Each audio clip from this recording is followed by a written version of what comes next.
Assalamualaikum warahmatullahi wabarakatuh. Berjumpa lagi dengan Bu Undari dalam mata pelajaran Bahasa Indonesia. Apa kabar semuanya? Semoga semua dalam kondisi sehat dan tetap semangat. Kali ini Bu Uun akan membahas tentang aspek kebahasaan teks persuasif.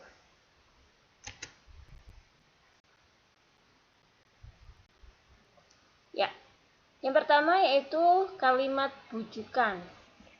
Kalimat bujukan adalah kalimat yang digunakan untuk mengajak melakukan sesuatu atau membeli suatu produk. Contoh, mari kita lakukan kebiasaan baru dengan melakukan protokol kesehatan. Mari merupakan ciri khas kata bujukan. Ayo memakai masker dengan tertib. Yang kedua, pendapat atau opini. Kalimat opini bersifat subjektif, yang biasanya diikuti pendapat, saran, dan uraian yang menjelaskan pandangan penulis terhadap suatu masalah atau kejadian. Kalimat opini didasarkan pendapat pribadi, berupa tanggapan terhadap suatu masalah. Kalimat opini biasanya menggunakan kata-kata yang sifatnya tidak pasti. Contohnya, menurut saya, mungkin, rasanya, atau sepertinya. Kalimat opini juga biasanya menggunakan kata-kata yang sifatnya memberi saran atau solusi. Contohnya, perlu, seharusnya, sebaiknya. Contoh dalam kalimat, sebaiknya patuhilah protokol kesehatan. Sepertinya belajar di rumah akan diperpanjang lagi. Yang ketiga yaitu fakta. Fakta berisi kebenaran yang dapat dibuktikan oleh siapa saja. Bersifat objektif, artinya data yang ditampilkan benar-benar sesuai kenyataan, memuat waktu dan lokasi kejadian. Umumnya, kalimat fakta biasanya dapat menjawab 5W 1H. What, where, when, who, why, dan how. Apa, di mana, kapan, siapa, mengapa, dan bagaimana kejadiannya. Kalimat fakta biasanya disertai data angka yang menunjukkan statistik atau jumlah sebenarnya dalam sebuah kejadian. Contohnya, Fasilitas Pelayanan Kesehatan DIY dalam koordinasi RSUP Sarjito Yogyakarta kembali menggelar vaksinasi COVID-19 tahap kedua secara massal di Geraha Sabha Pramana UGM, Kamis tanggal 11 Februari pukul 7.30 hingga 17.00 waktu Indonesia Barat. Nah, di sini juga menjawab 5W 1H.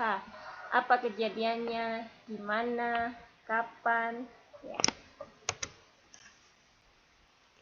Selanjutnya kata teknis. Kata teknis adalah kata-kata yang memiliki makna khusus pada suatu bidang keahlian. Makna dari kata teknis ini adalah makna kamus, sehingga tidak ada di kamus umum. Biasanya untuk kamus tertentu ya, ada kamus biologi, kamus bahasa Indonesia gitu.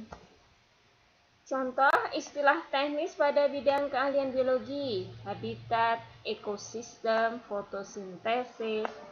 Istilah bidang kedokteran, vaksinasi, pasien. Istilah teknis bidang teknologi, mengunggah, mengunduh, daring atau online, luring atau luar jaring ya, offline. Istilah teknis bidang geografi, urbanisasi, imigrasi, dan lain sebagainya. Konjungsi kausalitas. Ini sering kita bahas ya.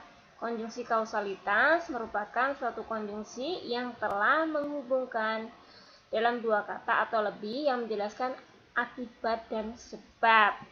Kata hubung yang menunjukkan sebab akibat antara lain sebab, karena, oleh karena itu, kemudian sehingga, oleh sebab itu. Nah, contohnya, tetanggaku melakukan isolasi mandiri karena positif COVID-19. Karena menunjukkan konjungsi kausalitas. Jakarta menjadi wilayah dengan zona merah Oleh karena itu, warga yang datang dari Jakarta ketika sampai di Yogyakarta wajib melakukan swab antigen. Oleh karena itu juga menunjukkan konjungsi kausalitas. Kata kerja mental. Kata kerja mental adalah kata-kata kerja yang menunjukkan respon atau sikap seseorang terhadap suatu tindakan. Contoh kata kerja mental misalnya, merasa, memahami, menikmati, mencintai, berasumsi, menyimpulkan, kemudian diharapkan, memprihatinkan. Nah, kata kerja mental itu tidak melibatkan tangan, kaki, atau indera lain, tetapi menggunakan perasaan dan pikiran. Memahami itu kan tidak perlu tangan dan kaki ya, tetapi pikiran, perasaan, berasumsi juga seperti itu, mencintai juga seperti itu. Contoh, saya dapat memahami akibatnya jika tidak mematuhi protokol kesehatan. Pemerintah berasumsi bahwa vaksinasi massal merupakan salah satu cara mengatasi pandemi. Dan ini merupakan kata kerja mental. Bedanya dengan kata kerja biasa bagaimana? Kalau kata kerja biasa umumnya melibatkan indera, tangan, kaki, begitu ya, telinga, gitu. Misalnya makan kan kita menggunakan tangan, minum juga ya.